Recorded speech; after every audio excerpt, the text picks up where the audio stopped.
Right, we're live. Need to do a quick sound check. Mm-hmm. Just make sure we're both coming in okay. Hang on, I don't want to do that. I should really figure this out before we go live, but don't matter. Are you in the chat as well? I can see both. You can see, I can see both. Oh,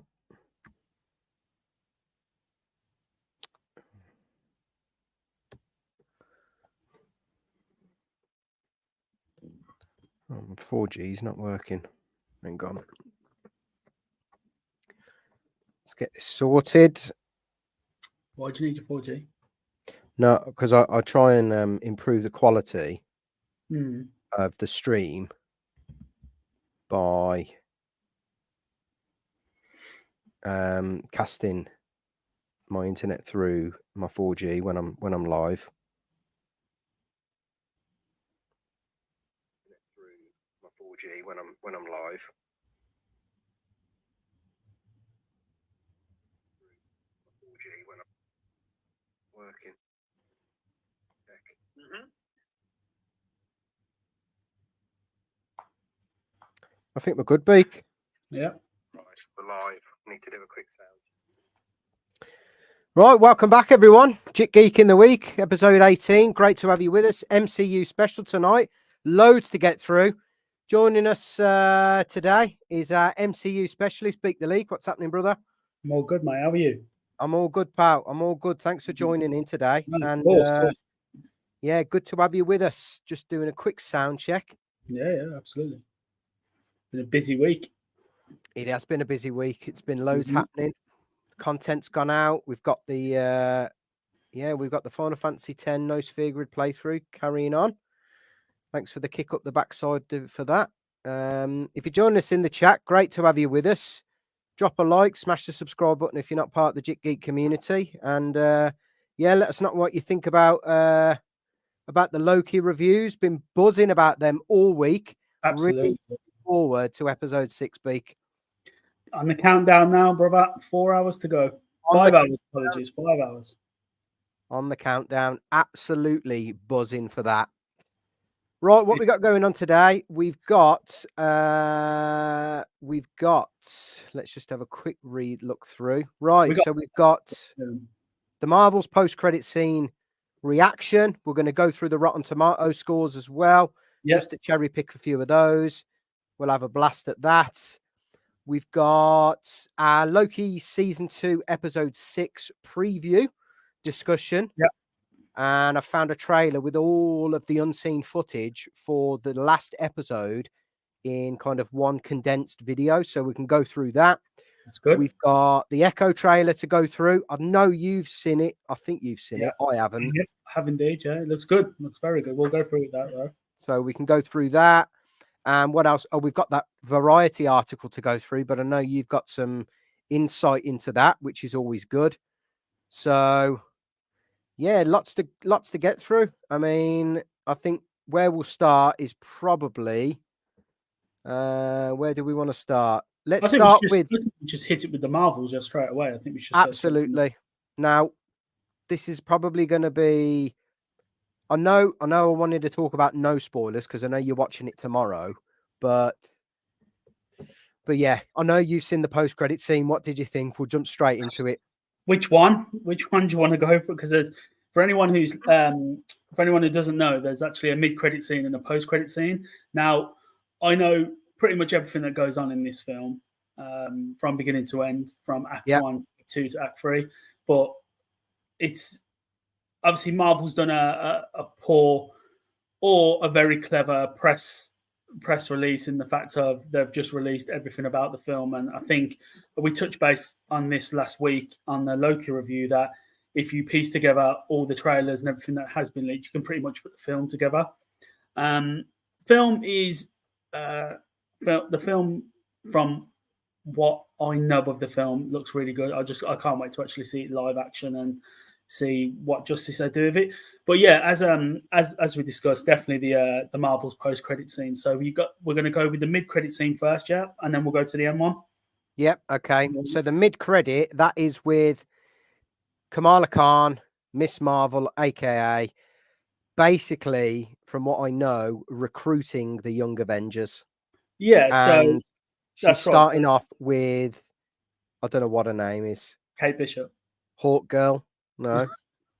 No, she's still Hawkeye, but she's called Kate Bishop in this. Kate Bishop is her name. She's just called Kate Bishop, is it? Basically, yeah. But then she goes as she's like she's just Hawkeye, like she's Hawkeye as well. But they obviously break it apart by saying her name is Kate Bishop in this. So, don't get me started. They can't set me off that. Right, we're going to do this. So, he's set me off now. Right, so he's So this is clearly setting up the Young Avengers, right? So from the end of the film, from the full understanding is that Kamala Khan is working with Nick Fury a lot closer where they haven't worked. So they build a bond basically over this film that goes really well. And she's sent the task to recruit Young Avengers, to build their own team. And obviously, as we know, guys, if you haven't seen it already, I apologize, but there has already been leaked pictures of Kamala Khan where Kate Bishop comes back into her apartment, and Kamala's there with the tablet with all Kate's information. But there's also reference to her talking about Ant-Man's daughter Cassie to recruit from that. It is very a female-led film, which we know from the actual main part of the film, plus the end credit scene. The building up the Young Avengers from there. Look forward to seeing where that's going, which that does lead into Kang Dynasty, but we'll come back to that. I don't want to digress too much. Okay. Who else is in the Young Avengers then, BEAK? Just everyone that they've built up basically towards it to replace it. So there's if it still goes ahead with if it still goes ahead with Armor Wars, then you're supposed to have Iron Lad in that, which is a younger variant of Kang, who's a good version, who actually helps alongside that. Obviously, at the end of She-Hulk, it was revealed that Hulk had brought his son Scar to the planet Earth, so he's a younger version. It's basically a build-up of every Young Avenger. You've got I know that Yelena Belova, who's played by Florence Pugh out of the Black Widow movie and out of Hawkeye series itself, she's obviously the newer version of the Scar of the Black Widow, but that's more of like the Marvel Suicide Squad version, is it? In the Thunderbolts, if that's still going ahead, there's been a bit of controversy like that. So it's building up a younger. Obviously, you've got Spider-Man, you've got America Chavez, you've got all these characters that have all slowly been leaked into the MCU, and no one's really paid them much attention.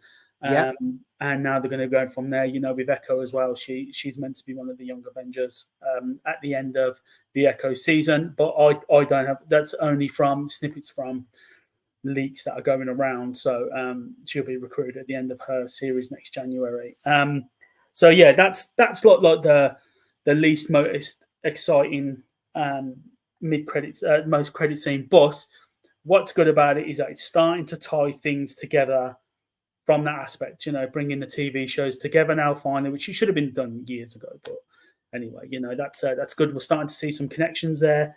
Obviously, the end credit scene is the icing on the cake, really, isn't it? So, for anyone who's not aware, the end of the Marvels film is that Monica Rambeau has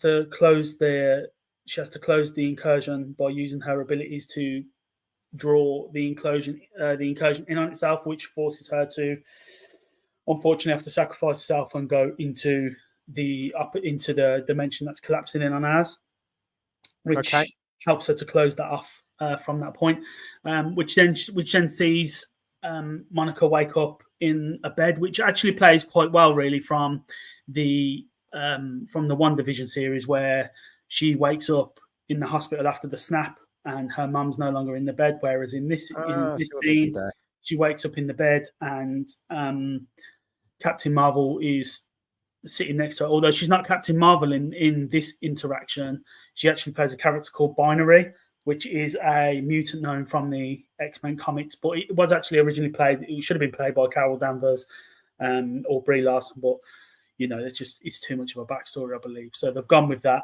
and made her binary. That goes into it, and then it cuts to a voice scene of Beast asking her Yes, question. getting that X-Men drop as Getting, well, man. getting the first Loving that. official X-Men release in the MCU. Loving long time that. coming, absolute massive long time coming on that. Yeah, it goes on from there. They go into discussion saying, "How's our mystery patient?" Monica saying she's a bit confused, but very, very good that he says that Charles wants an update. Just hearing that was just like, oh my god, like, you know, Banging and that even one. though you don't see him, guys, you know, you don't see Professor X in this film, but just the name drop is enough. Do you know what I mean? They could have dropped Logan in this, and we would have been like, oh my god, could have dropped Cyclops, could have dropped Storm, just anything at this point for a fresh bit of meat in the MCU is like top quality. Yeah, and it cuts from that point there. But I wanted to touch on the Beast interaction itself. Yep. Okay. So, for anyone who's not aware, everyone knows that Beast at the end of this film is heavily CGI'd, heavily CGI'd. Not the, you know, the old Hank McCoy. I forgot the actor's name who plays him now. He plays Fraser, doesn't he? He's in the old X-Men films. You know, he was very hair and makeup. But I believe, you know, that I think things move on, and I think that's the way it was. You know, back then the CGI wasn't the best, so it was best to, you know, do the hair, do the makeup, and all that type of stuff. But you know, we move on.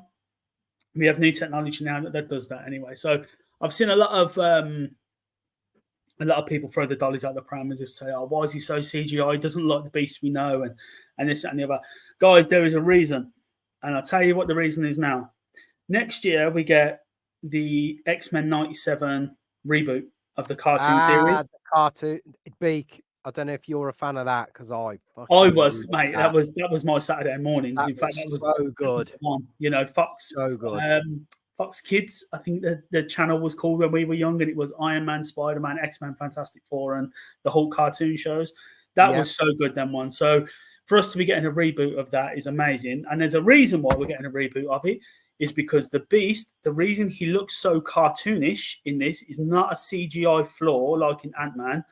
He's supposed to be that way, and the colours are so bright and vibrant for the X-Men coming up. That's why Wolverine's got his yellow and blue suit, and Binary's got her orange, gold, and white, and Beast looks so blue and over the top. If Marvel's doing this because they've run out of time to do the CGI and they're using this as an excuse, it's the best excuse that's ever been pulled out of the sleeve. Let me tell you now, it's an ace up the sleeve. That's one. The Beast we're seeing from that is the live action version of the X-Men 97, and that's why he's got a bit of cartoonish, overly top blue looking towards him. Hang on. You're telling me X-Men 97 is live action and not anime? No. Sorry, no. So X-Men 97, the series that comes out next year. So after Echo finishes at the end of January when it's released, we know it's coming out. We'll get into that. It comes out. Yeah. But then the next streaming show after that on Disney Plus is X-Men 97, the series. It's still going to be cartoon. It's still going to be that, but it's bled. Oh, so that universe has bled into the live action, and this is what we talked about off stream during the week about the. Oh, guys, we've got so much to go through with just the Tobey Maguire and the Spider-Man Across the Spider-Verse stuff just at the moment. That's just insane news. But when you said that to me, BEAK, I was buzzing. We're not going to talk about it now, guys. We're going to do a Geek in the week next week, and we will go through everything. I just want a little bit more confirmation because if it is true, then I'm fully invested again, back into Marvel just for what we talk, what me and Jig talked about outside of the poddy. So there's a reason why Beast looks slightly over the top CGI. That's what they're going with. So if that's the case, I look forward to it so much. I hope it's not just a CGI flaw that we find out in the next couple of months and it was like, oh well, because of the writer's strikes, which is understandable, and that to finish the film to get it out on time. I get that. And I know that according to, like I said, I haven't actually seen the live action full on film of the Marvels, but I've heard that there's CGI in areas that is a little bit ropey. So I understand that. We've just gone through a 6-month writer's strike and we've only just got back on. So, give Marvel a bit of slack there, I would say. I just think they just wanted to get it out. They had to because of what happens at the end of Loki. they have to, all the incursions, everything has to start tying together now. It's kind of like, look, if we don't do this now, there's no point carrying on, sort of thing. So, yeah, which, by the way, is great news today, because we heard that the Actors Union came to an agreement in Hollywood, and everyone can return to work as of, I believe it was today, this Thursday. Yeah, Thursday yeah. now. I think it was today, Yeah, and that so means everything can start kicking off.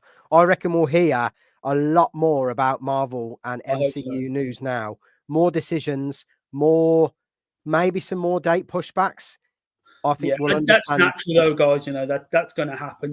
If they stick to them saying dates, expect a terrible product at the end of it. It's, I'd rather them push back by another 6 months. We don't all want to get old here with these films, but Oh, you know, I'm sick of the crap quality. yeah, So I'd I'd rather rather, wait another year to get yeah, that's right. Yeah, I an agree. amazing quality product out the I back think of we it. touched. I think we touched base on this a couple of podcasts ago, and we were saying that we would much prefer to have even just 2 films a year if it meant we got Absolutely. absolute top quality, where CGI, and like even the Iron Man 1 days in 2008, the CGI in that film of even just a suit when it blew up the tank was more realistic than what Ant-Man Quantumania was Yeah, in 2023. You're like, well, how it's gone can backwards. the two be compared? We're expecting back then, oh my god, if this is what the CGI looks like now, imagine where we should be in 2023. But it just got worse. But we found out that's because of the rush and everything. But yeah, this is there's no negativity on this, guys. But yeah, so those are the 2 post-credit scenes. Jick, I know you've looked into them. You've seen a few spoilers on them yourself. What did you think of them? The Marvels, yeah. Yeah, just the 2 end credit scenes from what you saw.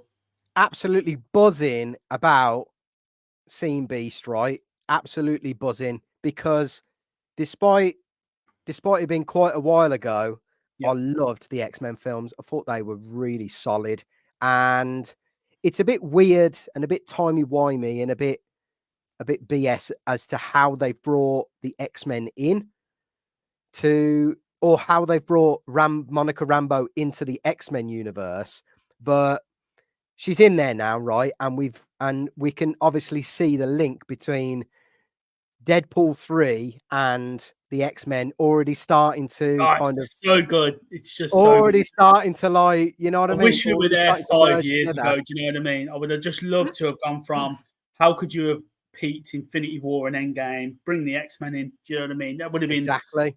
wasting all this time with Phase 4, which has just not done anything for the No, franchise. Do you know what I mean? You could have dropped this.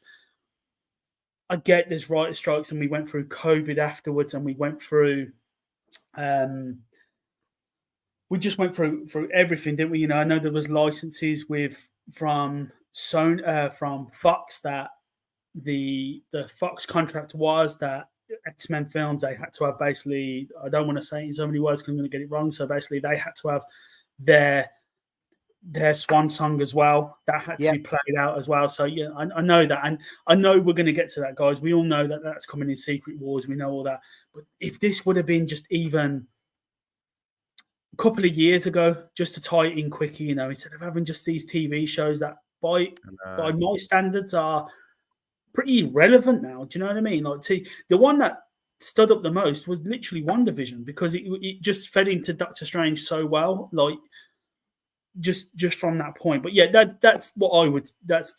It's just good seeing that, guys. And wait till you see these end credits. Like, me and Jick were very lucky to have seen these, and we know that there is ways and means of seeing them out there. I wouldn't personally promote them, because I want people to go to cinema. Oh, exactly. I want people to do that, because without them doing that, they just stop making the films entirely. So yeah, for me, everyone go to cinema, and it might be completely pointless, but that's just my view, guys. That doesn't mean everyone. No, Beak, I agree, right? Nothing better than going to the cinema and seeing one of these blockbuster films. I tell you what, right? If Endgame and Infinity War would not have been the same if I was watching it at home on my TV. It wouldn't have been. Could you imagine streaming Infinity War on Disney Plus with on my phone, with no hype, with none of your mates and that around you, none of your family, none of your anyone that's into this. The reason was, it was such a big build up for 10 years. It was all fantastic, and it was like, right, guys, here we are. And it was literally, you were in the end game, and well, look at us. We made plans for months. We bought our tickets well in advance when we could. You know, Yeah. I think it was you. I think you did it for I did it for all 5 the or 6 boys. of us straight away. It was like, right, Yeah. boys, I've got tickets. Let's get this done, and we did. And I think we went to go see it 2 or 3 times, if I remember. And every stream we went to go and see, it was rammed. Even the first Avengers, I even remember where we first sat in the cinema. That was peak Marvel. Do you know what I mean? It was Jesus. This is, and I think from the Marvels, from what I understand, it's as good as Guardians 1 and 2 the same. It's not as good as 3, which is understandable. Guardians 3 storyline was so good. I would watch it again. But it's good from what I think we spoke yesterday, wasn't it? And like from a few reviews that was coming in and a few things that we had heard, it was it's as good as a phase 1 and phase 2 film. And from what I'm hearing, it's yes, it's no. So I'll find out tomorrow, and we're going to hit you up there tomorrow night, guys, as well. So just remember that. We'll be in there tomorrow. The one thing I did want to touch on was some of the Rotten Tomatoes scores, but if you want to pause for those, then we can, right? Because I don't want to give anything away. I know you know what happens.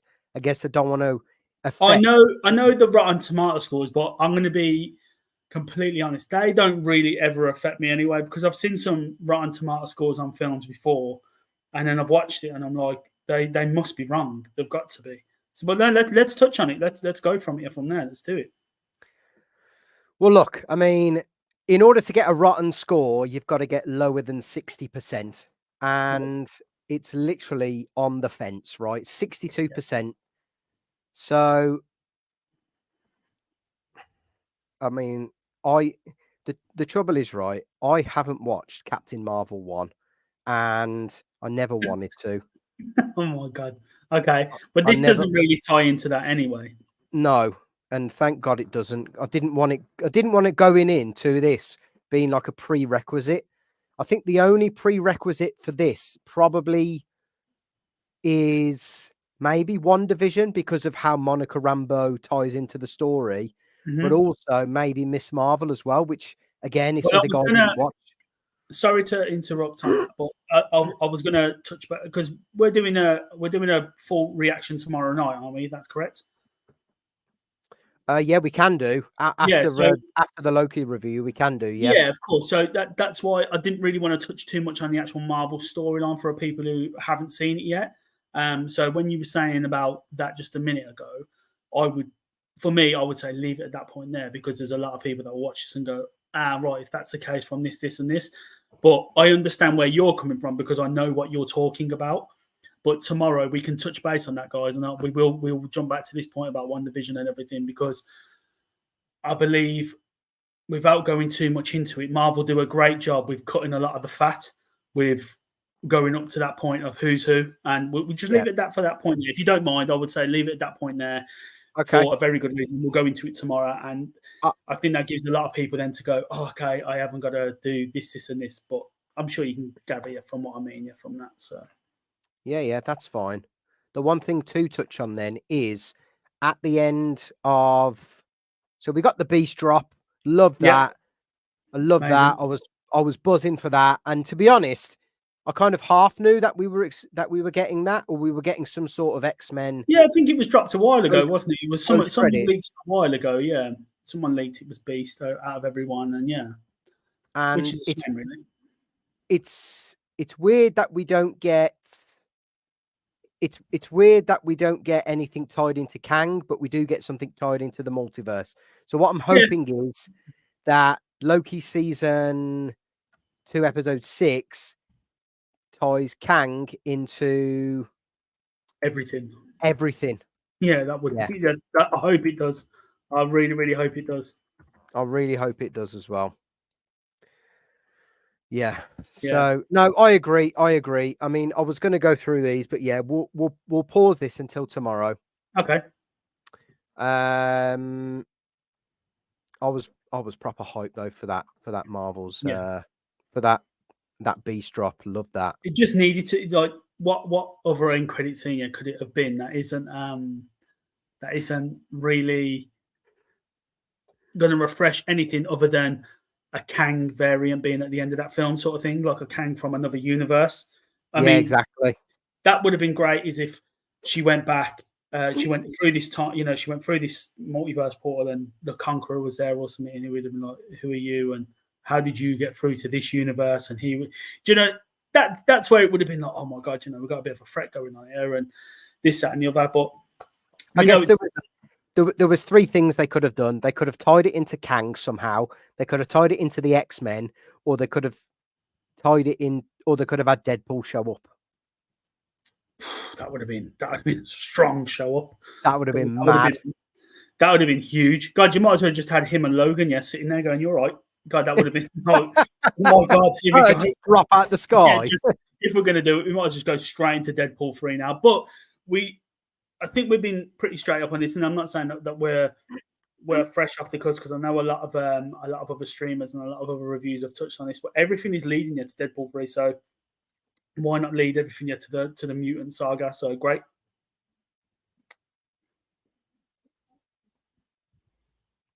No, agree.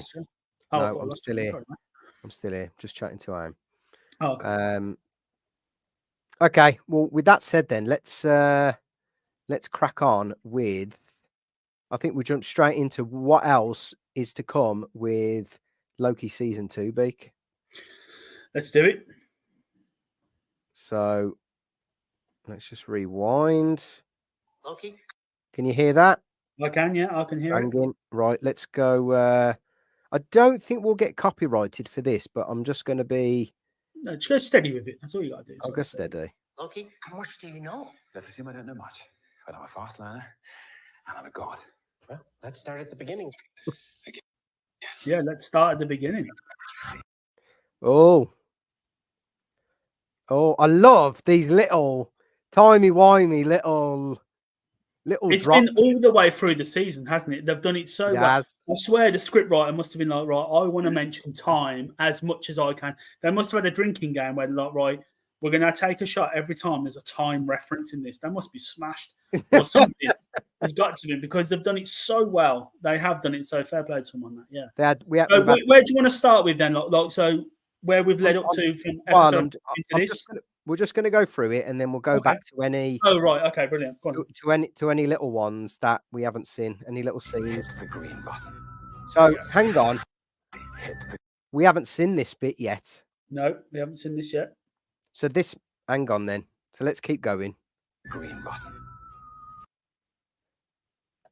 Well, technically, you've seen it, and you haven't seen it the whole episode, because everything plays out just that little bit more differently, doesn't it? So you're seeing a branch and a branch and a branch and a branch and a branch in a place that has no time. So we'll go into that. That's fine. That's weird for me, right? But we'll go into that, because episode 5 was all about it. And I'm sorry I couldn't be there for last week, mate, but we're going to go into it now. All good. This is what I think this scene is them going back in time and figuring out what killed Victor Timely for him to go up the temporal bridge. I reckon this is Victor's second attempt, or another attempt at going up the bridge. You want me to reply, or you want me to say? I mean, if you know, then so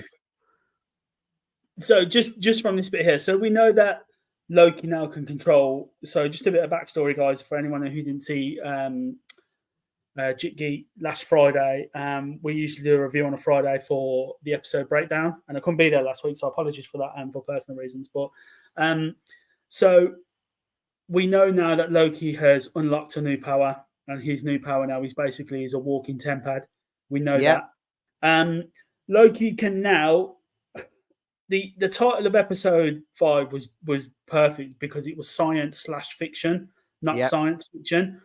And I wish we could have touched base on this, but it was so good, because even though it was a filler episode, it was so clever in the fact of Loki was trying to find the scientific method for something that can't exist, because there is no time at the TVA. So the only way this can work is for him to fictionally make a story where he can go back to this point.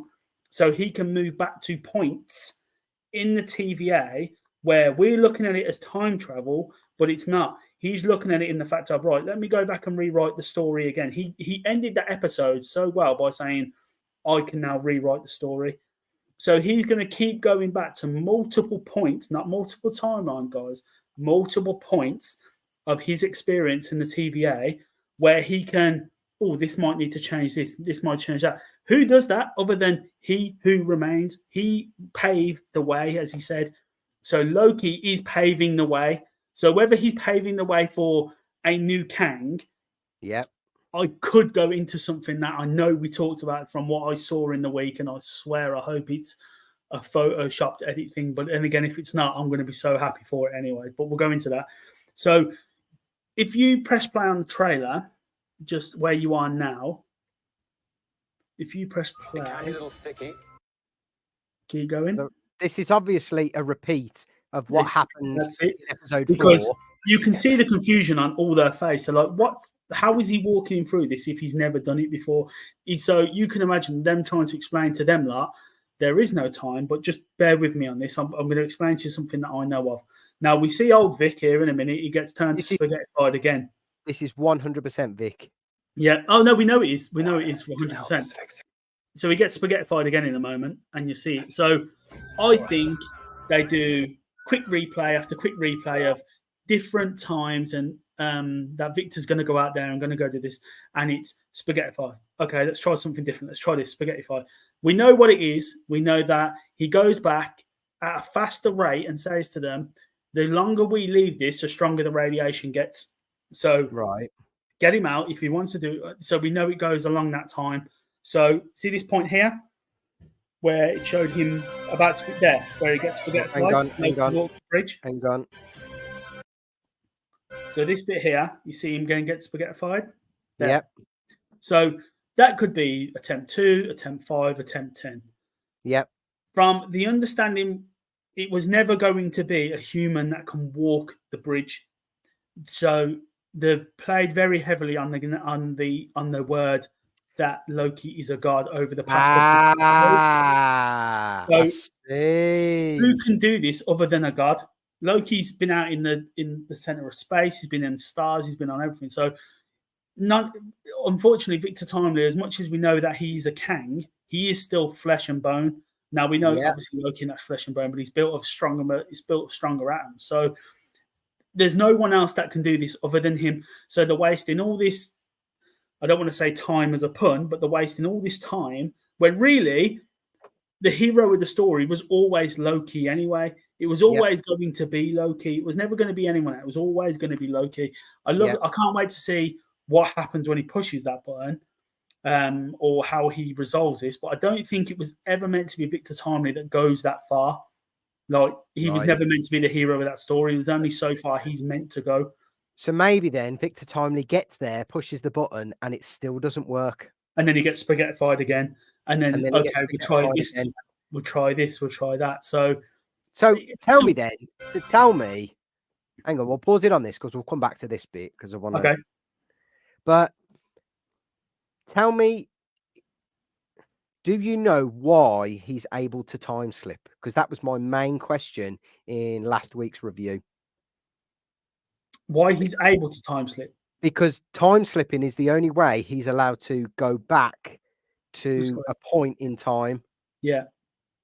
So he was pulled from the main timeline, which is why at the beginning of episode 5, guys, I'm really sorry I missed last week. So the reason that Loki and Sylvie are the only ones that can remember their life on the TVA, like when he went to go find Sylvie and she was like, I know who you are and I know why you're here, blah, blah, blah, is because in episode 1, Loki was pulled from the sacred timeline, which means there are no branch variants of Loki at that point. So anywhere, ever. So he can never go back to a point in time where he existed on a sacred timeline because it was destroyed. So the sacred timeline didn't exist, but all the branches did. So Loki was pulled from them. Loki, Sylvie, Loki variants were pulled from them. So there was no point in time where Loki should be able to be resetting any of his timelines, not the 2012, not the 2011, not even when he was a young kid. Nothing. None of that existed from that point because he's been pulled from time and space everywhere. You So mean when was it episode 1 or 2 when the one when he got pulled out of it by the loom. Mobius correct. was on the loom, yeah? That's right.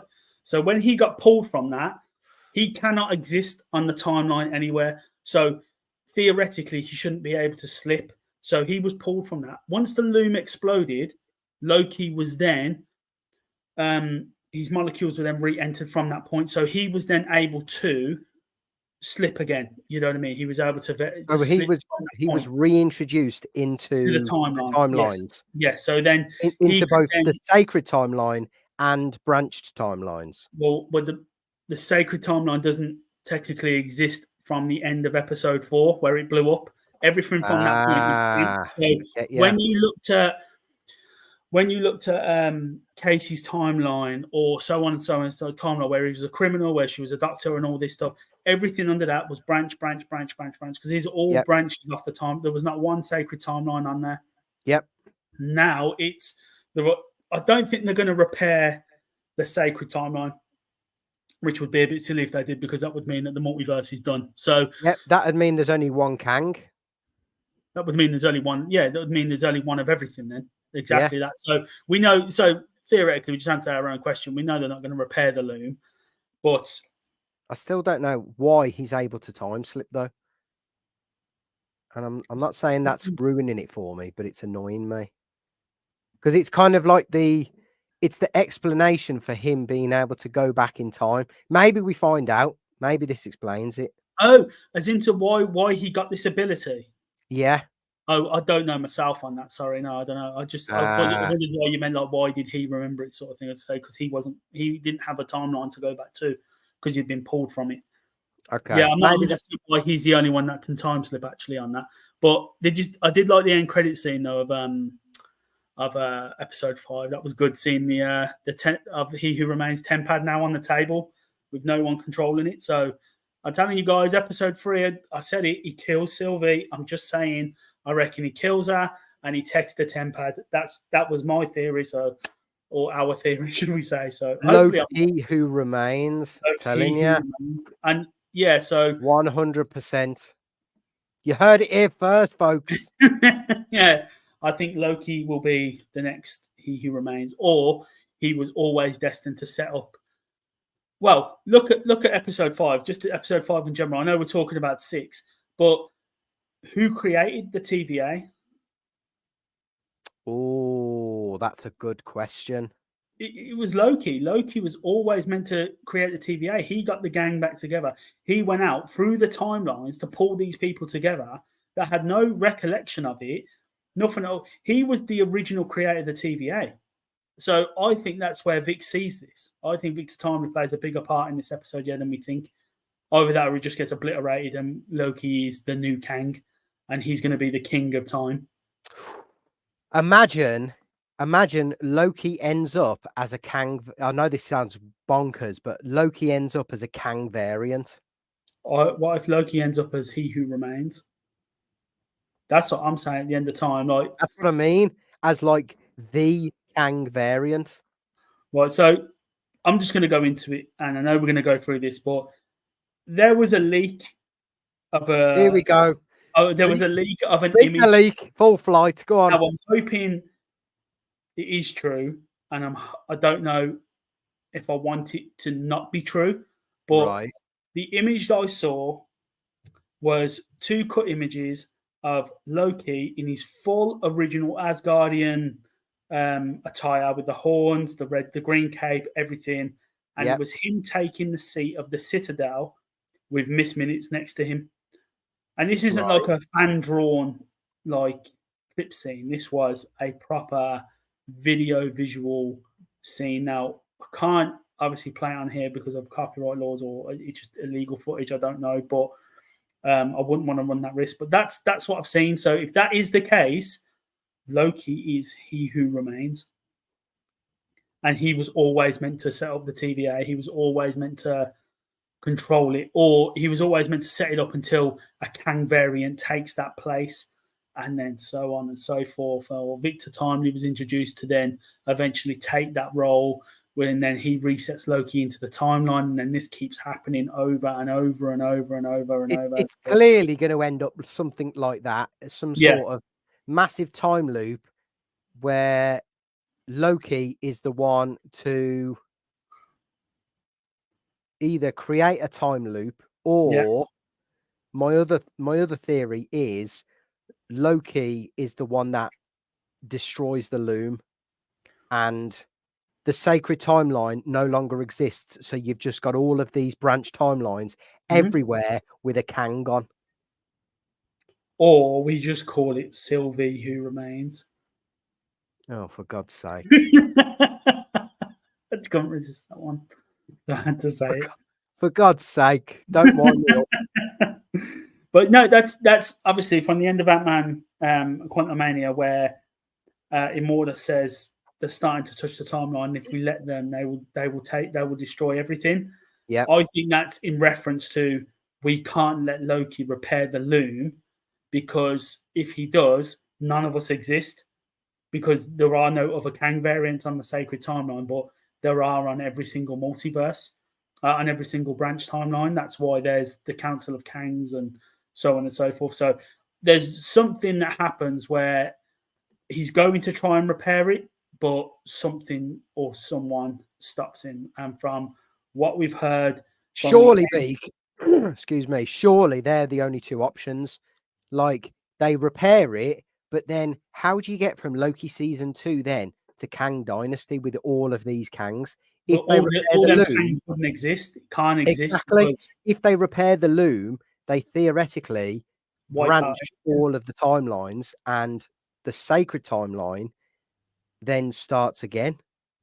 So no, if he repairs the loom, that will start pulling in every single branch timeline, which means all them branch timelines can't exist. So it goes back to being the sacred timeline, which we know, which unfortunately it's kind of already been written for us, because we know that that's not what happens otherwise, unless Marvel changes now what Avengers 5 is going to be called and what it's going to do. We don't know, but we know that a very strong variant of Kang turns up at the end of Loki season 6.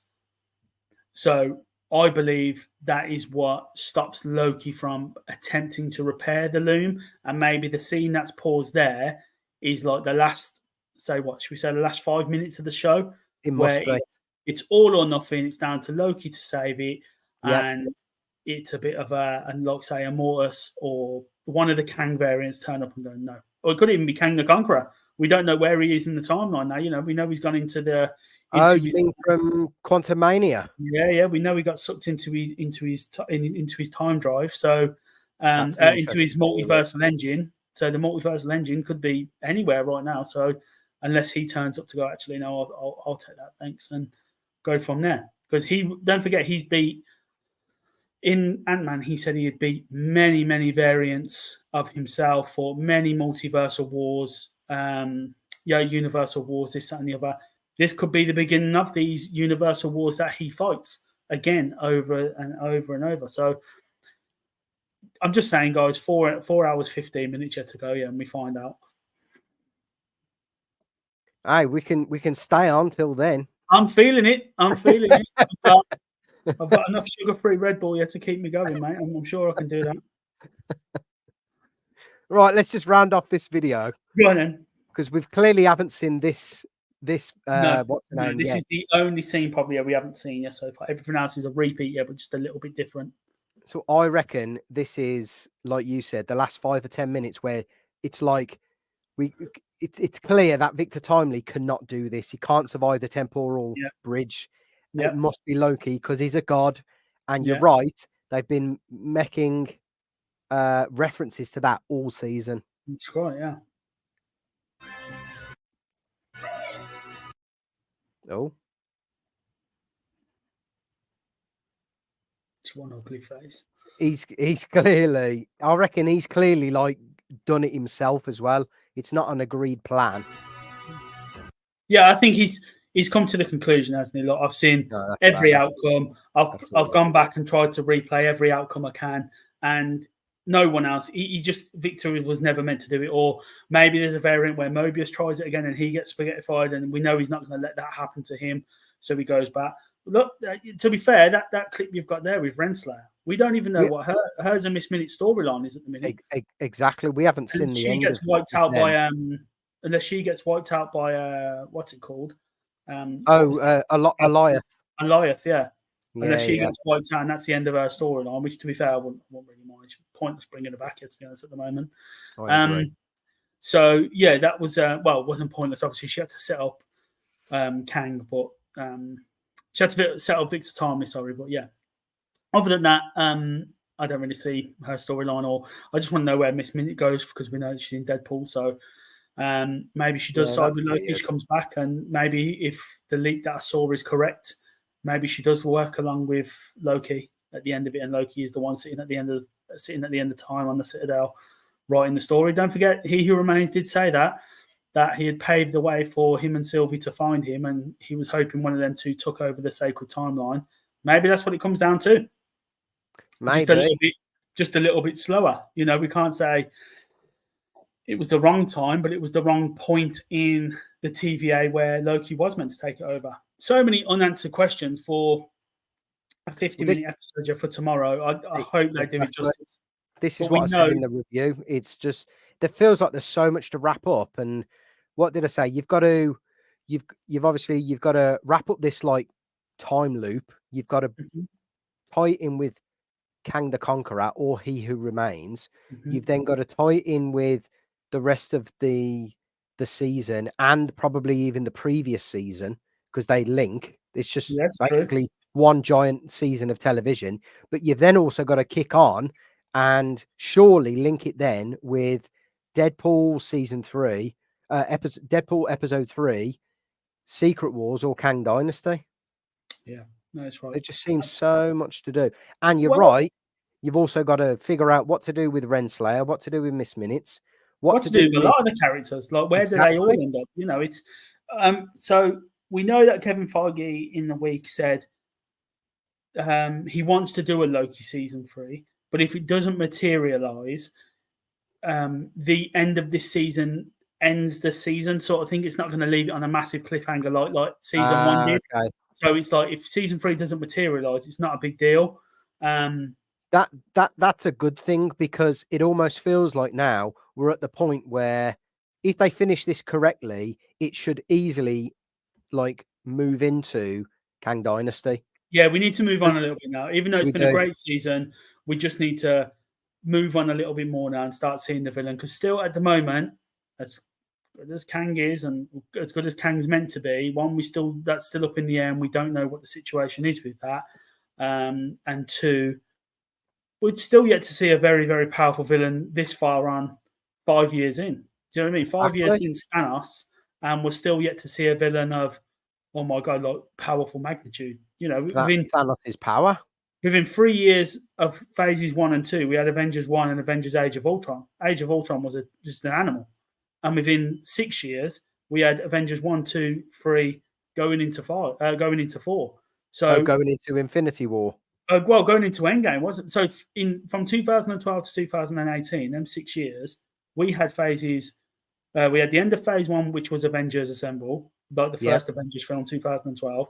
2015, we had Age of Ultron, and 2018 we had Infinity War. So every 3 years, like clockwork, it was Avengers. Okay, if you take out the year and a half from COVID and this, that, and the other.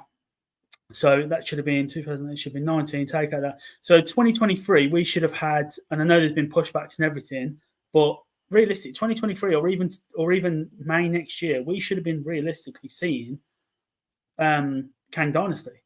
Because that would have been perfectly. We should have already have had an Avengers film. Yeah, that's what I'm saying. But if you got to put into account like the COVID and the putbacks and everything. Oh yeah, true. So if we didn't have COVID in a perfect world, it would have been 2021, it would have been 2021, 2022 for another Avengers film. So you can forgive and forget for that, but realistically, we're looking at another, 2026? You're looking at another 3 years. Well, just under 3 years from this point till the next Avengers film. Before we get a team up. That's a big. Whew, that's a big jump. You know, it's a long time yet to go. That is a long time. You know, but you know, we know that Captain America 4 that starts building up the Avengers team, the Earth-based team, and we know from what we just saw. Who's going to be in that then, Beak? Is that going to be like Spider-Man, Daredevil, Shang-Chi? Well, we'll go into when we go to the later on review of the Variety review, and there's a poster that they released which was actually perfect for how much of a shambles Phase 4 has been. But we'll go into that because the team theoretically, Jake, still isn't really confirmed. But you'll see.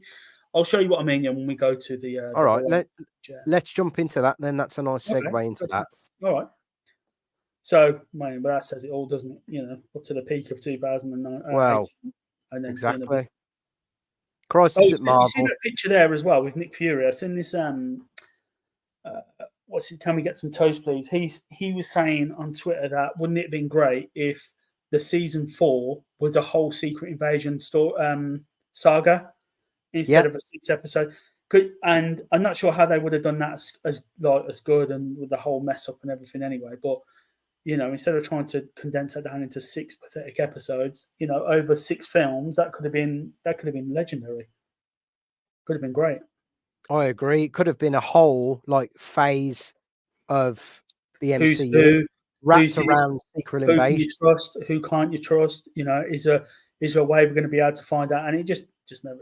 Anyway, we're not going to. It is what it is, and it was pathetic. But yeah, that's So yeah, I mean, if you look at there was another picture that was sent across. It was this one here.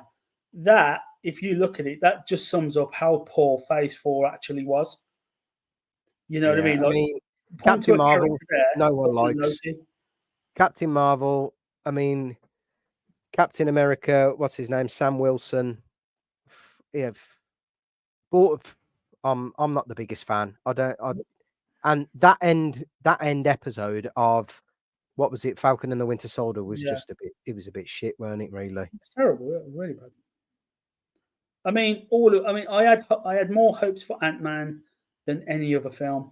I really did, because that was the introduction of the big bad, and I'm still adamant to this day that he either should have killed Paul Rudd and escaped, 100%, or he should have. Because the thing is, even if they would have killed Paul Rudd, it wouldn't make a difference anyway, because they could have pulled another Ant-Man, if they really, really needed one from another variant of the timeline. Do you know what I mean? They could have pulled in there was loads and ways and means to pull in another version. I just think I can't see where his storyline goes any further. So it's a bit like it would have been a very good ending. You know, you make it as emotional as you want, and it would have been like oh my god, yeah, it's his film, but I think it would have been a good step off point for him, especially setting up his daughter as well. And it would have give it would have give his daughter the like the Batman saga, like, oh, I'm going to avenge my parents and all that type of stuff. It would have just put a bit more grittier to the film, where it would have been like, you know, where's Dad? Why? And then when they think he's coming back through, it's not Kang the Conqueror walks back through. Yeah, he hasn't got his whole empire with him, but he's got his technology, and that's all he needed. And then from that point there, just, you know what I mean? Just you set up that whole film for him to escape, to just be knocked back in by a few bee stings. Come on. I know. And the fact is now, if it's all you need is Ant-Man and the Wasp to defeat Kang, well, that just reduces his power level. It's not. It's like Hawkeye and Black Widow defeating Thanos in Infinity War. Yeah, it would have been. What was the point in building up all these mega god level characters for them to go? You know, we're just going to have Ant-Man and the Wasp take him on and defeat him in the first film. Yeah, exactly. And he was the one giving it the big one as well. I've defeated all these timelines and of all these Avengers and it should have shown that. Let's face it, Ant-Man isn't a massive. Nah, he's never been built here, isn't he? Even comic book variants of it. Forget about all that, because this isn't the comic. This is MCU, and we know that they play by their own rules for a lot of stuff. He's not built up to be a big enough. Even in Endgame, he was still considered to be the running joke of the cast. You know, no one took him serious. Yeah, it was his idea about the time heist and all that type of stuff. But theoretically, go back and watch the film, guys. You know, it was, what else did he really bring to that film? He didn't do anything. he grew tall at the very end fight scene, opened his hand to hold the Hulk and that. So that was his way of saving the Hulk, Rocket, and War Machine. After that, guy didn't really provide anything as far as I'm concerned. So No, he should have gone. To give him his 100%. third film, give him his final blowout, that could have done that really well and could have set Cassie up in the Young Avengers saying, she's got a score to settle. It wouldn't have mattered what variant of Kang she goes against because this Kang was the one who killed her dad. It doesn't matter about the variant. It would have been a score to settle, just like Wanda had a score to settle with Thanos because he took Vision's head off basically, didn't he? So she had a score to settle. That would have given Cassie a score to settle as well. It doesn't mean she's going to be the main Young Avenger, but it would have built her up, and what's her name? Something Newman. She's quite a big actress in Hollywood, so it would have built up her repertoire as well. So that's just my opinion on the film. But looking at that picture there's no character there that ideally stands out to me where I go, actually, that was good. That was the only storyline other than Loki. I'm not going to say anything about Loki. Oh, no, I agree. There's no leader. There's no like Captain America or Iron Man. There's no kind of like figure to lead the Marvels. Maybe there's no trio. No, there's no trio. I mean, who you're missing from there as well is Spider-Man. But like, even Spider-Man, he's quite young in terms of an inexperience. This is what we talked about in the week, guys. So me and Jake had a chat in the week about a few things that have been, I'm going to say, leaked again, but I just need a bit more confirmation that we're going to talk about next week. That as good as Tom Holland is as a Spider-Man, he's still shown to be the most immature, unleadable Spider-Man. Whereas he's definitely not a leader in the MCU. Maguire, when he's on the screen, his presence is he's the main, he's the main man and stuff like that. He was very aggressive towards Green Goblin, towards like the end of it, and it showed that his anger can take control of him and all that. And it was like, yeah, it's good and all, but realistically, I still see him as a teenage kid. Yeah, you only a teenage kid run a 5,000-year-old God of Lightning, God of Thunder. You got Tony Stark, who's, I know no one's going to step into his shadow other than himself here when he comes back. You wouldn't have like the Hulk or someone listen to a 17-year-old kid. It's just not going to happen. Like there's no definitive leader, and unless Loki comes down as I don't know. Do you know what? I don't actually know who the main leader. I mean, from what we spoke about in the week, we know what's coming from the multiversal Avengers, but that's a different power level entirely compared to what we're dealing with at the moment. So, yeah, at the moment, if they're trying to set Sam Wilson up as a Captain America type leader, they've got a lot of work to do for Captain America 4. He's not on the same level as because he hasn't even got the super serum. Yeah, but I think that's supposed to show that you don't have to have this serum and you don't have to have that to be a great leader. But you're dealing with cosmic entities, so you can't have your local man who popped to Tesco's all of a sudden be able to fight Kang and he's this and the other. It doesn't work, mate. It don't. This is what we talked about the power creep level in Marvel the other week, and we were saying at first it was great, but really what it's done is made ground level Avengers look pointless. Like you can't have someone like who was we talking about? We were saying even Shang-Chi. Well, no, he's decent because he's got abilities, hasn't he? But he's got the rings, hasn't he? Now he's got the rings, and he's got his mum's abilities as well, hasn't he? But it's more the fact of like, let's go with Hawkeye and Black Widow again, for instance, or even Yelena, Black Widow's sister. How can these compare in a fight other than a random street fight with a random no one who don't know how to fight properly? How are they meant to go against like cosmic level threats? And it makes you think, oh my God, if they ever stand a chance against Kang, then it just makes Kang look so pathetic. Because it's not a bad thing. It's just that Marvel's power crept themselves in a way where it's like, we need bigger and better. We played a lot of games over the years ourselves, and that stuff comes out and it power creeps the older stuff. And that's understandable. Otherwise, the game will never change. And I don't think Marvel's seen that. I don't think Marvel's realised how much they've built up some of these characters' power levels and go, oh, actually, what can we do with that? Oh, no, let's have someone like Yelena Belova kill Galactus. Do you know, it would just be something so stupid. Like how do you even comprehend that? It's just ridiculous. But Yeah, I think power creep's a big part of the MCU, and I think it's this is it. But anyway, the variety. So yeah, the side, variety article. From what I've heard, Beak, the three key takeaways are, they're doing a reboot, an MCU reboot, because they've. I know you probably know this. I guess I'm just recapping. Go on. So they've got together, Kevin Feige and the team. I guess it spells it out here. They want to know what to do with Jonathan Majors, considering they need a plan of attack now. Yeah, that's right. We won't talk about the Marvels because that absolutely drops tomorrow.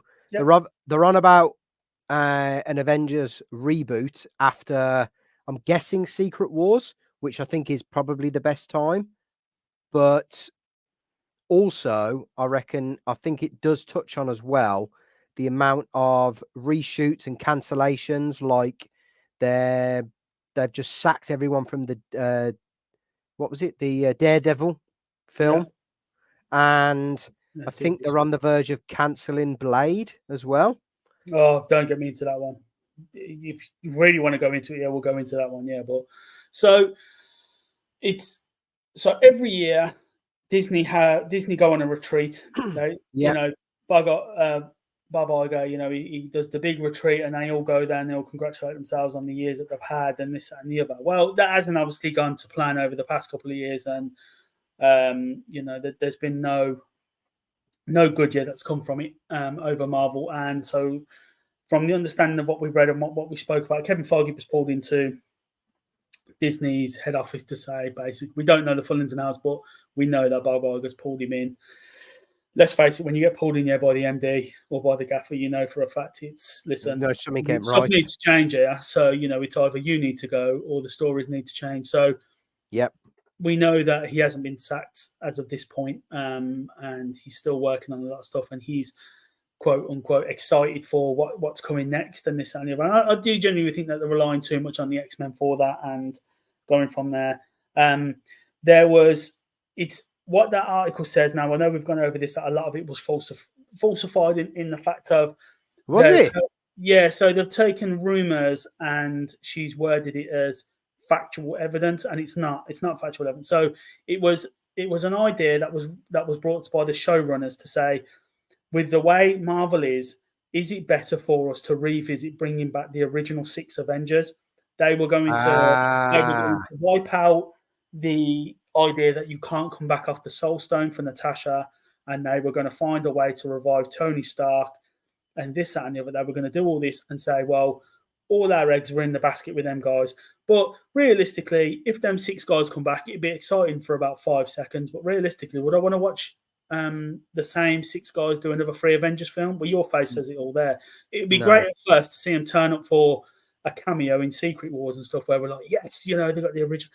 But this was only an idea that was pitched to say bring it back. But what this article does is, I don't know how Variety allowed it printed, really, because the way they printed it is, this is factual, this is what they're doing, and anyone who follows this stuff released a video to say they're bringing back the original 6, they're bringing back this, they're bringing back that. Yes, it's true that Robert Downey Jr. has signed on for a return appearance, and Chris Evans has signed on for a return appearance, and potentially a secret project with Marvel, which is supposed to be a Nomad film. There was a lot of people spectating that he will do a 6-episode series of Harry Returned All the Time Stones. But I think that's more of a fan. That's more Man Out of Time. Yeah, Man Out of Time. It was just a fan thing, and I think again it was more of a rumor that was taken to the extreme. So no, the main 6 MCU aren't coming back, as in, oh my god, you know, we're going to take these on and we're going to run another 10-year project here with these guys. To be fair, I don't want to see Robert Downey Jr. at the age of 60 trying to be Iron Man, because if anything, he'll be needing a walk here by then, never mind an Iron Man suit. And it'd just be pointless. What's the point in keep down aging these characters? Recast the characters, recast them. It's fine. We just need to be able to move on. That's all it is. You're just like, right, okay, no one likes a recast, but unfortunately, people age and, you know, people outgrow the characters and so on and so forth. Do the big reset. They have to do a reset because of, again, the power creep of the MCU, the way it's been built, and just the abortion of the whole franchise at the moment. So what they can do is, I know we've got the rights now. We can legally now use the X-Men. That's why they couldn't be used any earlier. Fantastic Four is about to be announced. Oh no! In fact, actually, they said that they would announce the cast of the Fantastic Four once the strikes are over. So we should be hearing anything. Yeah, we're on the cusp of hearing anything now.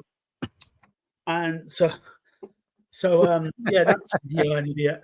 And that's exactly what they're meant to be doing. But basically, it comes to the fact of the MCU's in shambles. So yeah, that's the reset. That was always going to be talked about. But the reset will be once they repair the big timeline, once they repair the timeline, or however they repair it at the end of Secret Wars, it will be the fact of the Fantastic Four, the X-Men, and the Avengers, and all the heroes can coexist on one timeline then. You know, keep your multiverse. Yep. I hope we never revisit the multiverse, or at least for another 10, 15 years. I think it's horrible. It's because it hasn't been done properly. That's why. It hasn't been so complicated. We know it's so complicated, and that's fair enough. Loki is doing a very good job at trying to control it, not the time. I mean, just trying to control the information like dump. I think it's doing a very good job of not overwhelming, and it's just being very clever and coy on the way it's doing it. So, but yeah, so there is a big reset on it, and you know, there's a lot of stuff in this variety thing where the shares in Marvel, no one needs to be a genius to know that the shares are down. The shares are billions down, billions and billions have lost. I don't know the full ins and outs, but I don't think they've actually released a figure on it. But you know, they're talking about buying other stuff like Hulu and everything just to try and get some money back. So it shows when Disney are relying on the Kardashians, you have to get some money back in more than their own Marvel franchise. It's ridiculous. So, you know, but look, stuff changes, and you know, not everything can be great forever, as much as we'd like it to be. But unfortunately, it is what it is. Yeah. So the variety bag. I mean, it did show, you know, that there's no clear definitive leader that they were going into. You know, there's no clear direction on where it's going. They're giving us film names. It was talking about how Disney's and Marvel's biggest issue is releasing so much on their slates, Comic-Cons and everything, that to get with actually no set timeline to get them resolved. They're just like, yeah, these are the projects we want to bring out, but with no clear indication of when they're coming out or if they can even bring them out in time. And that was terrible. You know, look at Mahershala Ali with this whole Blade franchise. You know, five different scripts, 3 different writers, and potentially this is the 3rd director for it. It's like it's almost as bad as The Flash. That is. It's like, well, no wonder he's, because I think he's the one that left, hasn't he? Who? Mahershala Ali. Yeah. I don't know if he's left yet. I don't fully know if he's left. But what? Okay. So from what we've heard, the script that was potentially released was Blade was going to be a 4th lead in his own film with 3 female head leads, and he was going to have a daughter. This, that, and the other. It was enough of the wokeness now. You know, it was all that, and we're not going to keep saying it, but that's what it was. He was supposed to be. Sounds like a great story. He was supposed to be a 4th lead in his own film, and it was supposed to be with a load of. It was Van Helsing's daughter that was going to lead this, you know, all rubbish stuff, and he was like, I'm paying for this film. I'm not being my own. I'm not being the 4th lead in it. So the main film, like what's the chauffeur called in Iron Man? Jarvis. Not even Jarvis. Which character did Jon Favreau play? You know, Happy Hogan. It's not Happy being the main. Yeah, the main hero. So, yeah, it's like it's an Iron Man film, but it's Happy telling Iron Man what to do. You'd be like, exactly. What are we watching? You know what I mean? It's like so.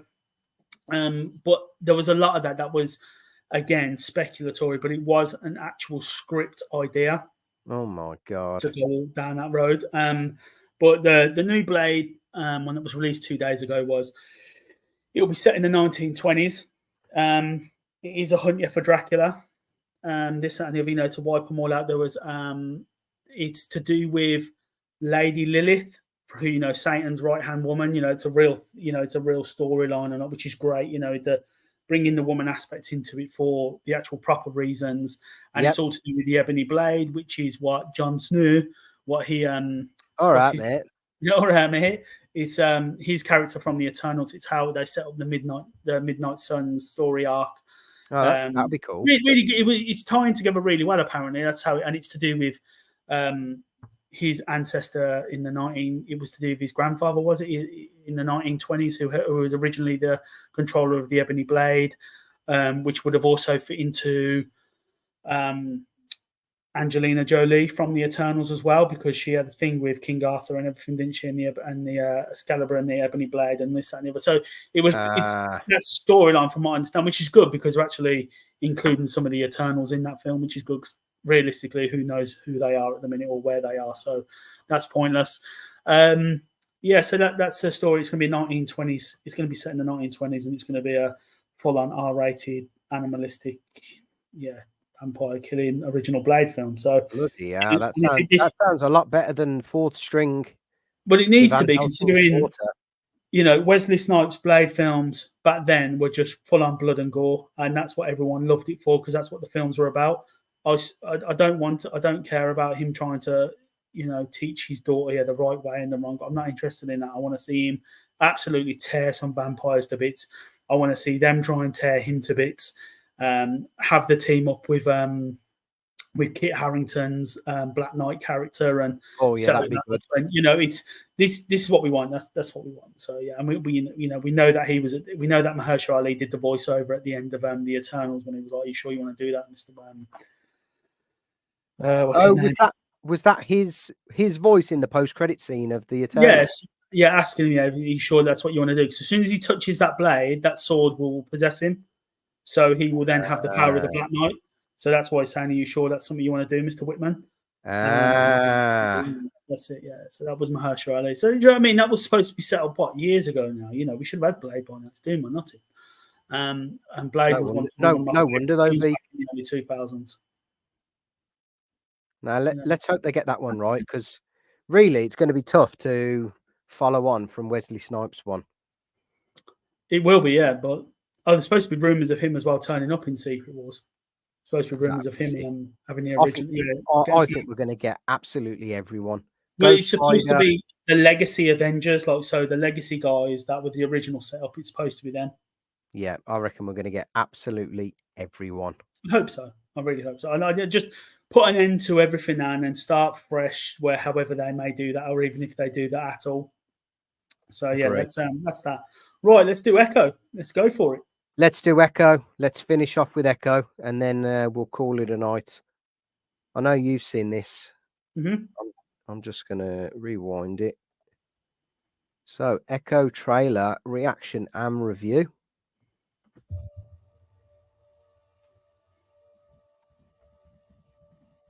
Maya.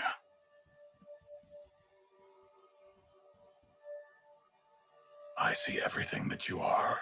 Oh, of course, it's... Yeah. I always have. Oh, badass. Look at that. Black and white, whole new Marvel design, very Defenders. Yeah. Very, very Punisher-esque. It's Marvel's first rated R TV show. Absolute brilliant. Going back to the Daredevil days, because that proper Netflix series, absolutely banger. I might as well literally say Netflix. Exactly. Look at that.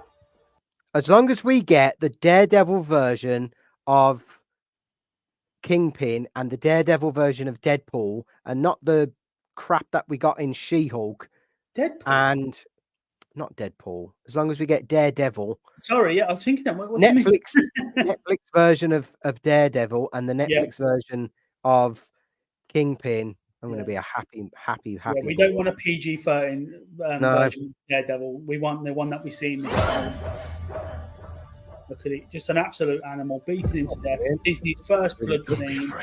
Absolutely amazing. Look at that red. Straight away, Daredevil Virgil all over.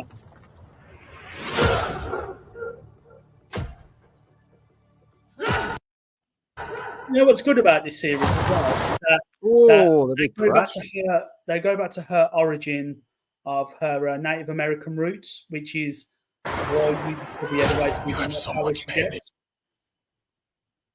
What are we saying? So this series basically goes back to Echo's Native American roots. You're right.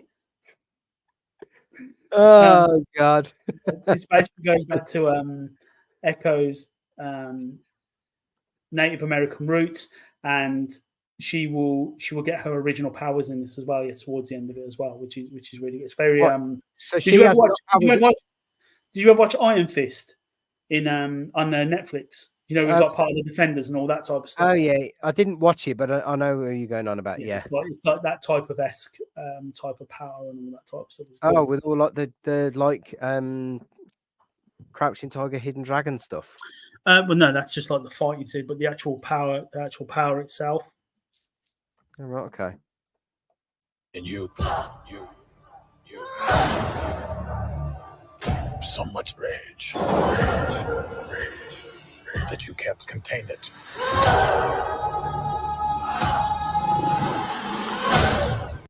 He's a good actor as well. He's been in a Yeah, few. he's been in Limitless and everything, hasn't he? Yeah. Oh yeah, that's where he's from. Good old Yeah. Limitless. Yeah, he's really good. I like him. He'll be a good villain. Yeah, very good. Very good.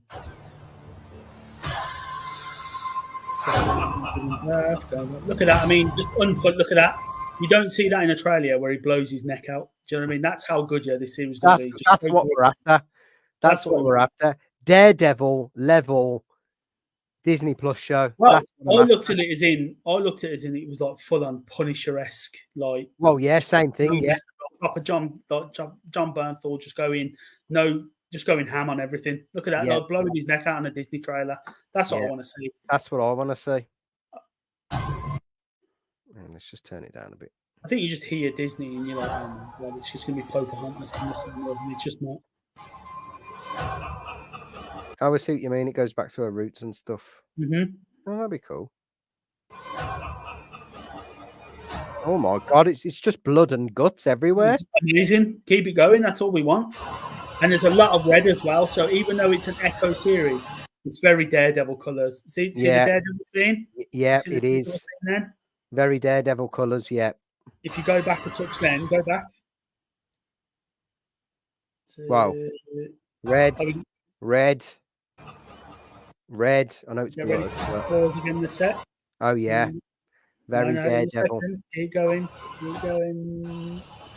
Now. Oh, no. There he is. There he is. It's confirmed that's his new Disney Plus red suit. He is. It's an adaptation on his Netflix red suit. Obviously, you can see he's fighting Echo here. But he's fully in this as well. And stakes will be high in this show. So basically, what you're telling me is that this is going to be Deadpool season 3. Daredevil. What you're telling me is this is going to be Daredevil season 3. Basically. Yeah, basically, yeah. Daredevil season 3 featuring Echo. Yeah, and like for a season that I wasn't even interested in hearing about, just from this trailer alone, I was like, I'm getting full on Netflix vibes just straight away. It's so good. Yeah, I'm getting Netflix vibes as well. I'm not being funny, right? I didn't really dig Echo in the What's Her Name show, in the Hawkeye show. Because you know what, Hawkeye, there was so much going on in so many different characters, and they kind of used Hawkeye to set up Daredevil and everything else. It was kind of we need a bit of a street level storyline to bring these people in, and who better than to just wipe out Hawkeye because he's shite. Well, true. You and I are the same. Oh. So I'm getting like Thanos vibes with what was her name from Guardians of the Galaxy? Yeah, well, Gamora. Yeah, Thanos and Gamora vibes. Well, that scene that's paused on there with the eye patch, that's obviously a lead on from Hawkeye. This is clearly where these two are wiping the slate clean again. You know, she thought that she killed him, but we never actually saw. We know that she shot him.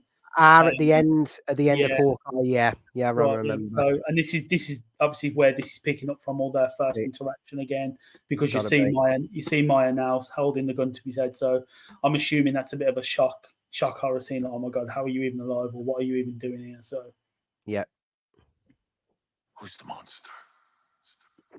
Oh yeah. So look at that. That's just Daredevil, Punisher, just Defenders vibes all over the place. Like I say, get rid of 100%. Marvel Studios and just put Netflix at the top, and I'm there. To be fair, Beak, that's looking pretty good. It does, doesn't it? For a It, series it, that none of us we even cared about, and I it know we have talked doesn't about. look bad. We've talked about this off stream, like a lot. And we was like, do you know what? It's just not connecting with me. This and that. God, that trailer come out. I was like, probably one of the best trailers I've seen in a long time. So That looks like Netflix Marvel looks and good. not Disney Plus Marvel. And it looks like there's no holding back as well. It doesn't look like there's any Finally, they're listening to us. Yeah, it's like there's no oh no, you know, we gotta be, you know, it's gotta be PG-13. We've got to bring in the younger, we got to bring in the younger viewers. You're dealing with superheroes that are supposed to be fighting, you know, supposed to be fighting cartel drug lords, and there's gonna be no, you know, goody two shoes type of thing. I mean, I'm up in the air about Marvel entirely at the moment. You know, I'm loving it. Like I say, we're 3.5 hours away now from the final pinnacle episode of Loki, which we all know Marvel's gambled on, because the ending of Loki sets up a lot for Jonathan Majors, and we don't even know how that's going. And then Loki released this, Marvel releases this week. Do we go in a different direction of Kang? Do we wipe him out at the end of the timeline? And that's a very good question. Open the timeline and bring through Doctor Doom from the previous Fox universe. Like, he's the actual big bad. He's been doing stuff behind the scenes in his universe, setting up for setting him up as, you know, God Emperor Doom. And I'm all on board for that. You know, I keep forgetting the guy's name. I do apologize, but you know, he's only 50. I think he's about 52, 53. He's more than capable of playing a more mature, stronger Doom. You know, we've seen that Joseph, you know, for the Fantastic Four, we've seen that Joseph Quinn is basically confirmed. We've seen that Vanessa Kirby is basically confirmed. We've heard the rumor this week that Henry Cavill is supposed to be confirmed for Reed Richards, and Martin Schumer, is it Martin Schumer for The Thing? But all's to be announced this week. You know, I've seen a lot of fan art as well for Henry Cavill as Reed Richards, and he looks the double of him out of the comics. And him, Vanessa Kirby, Joseph Quinn from Stranger Things. You know, you're looking at.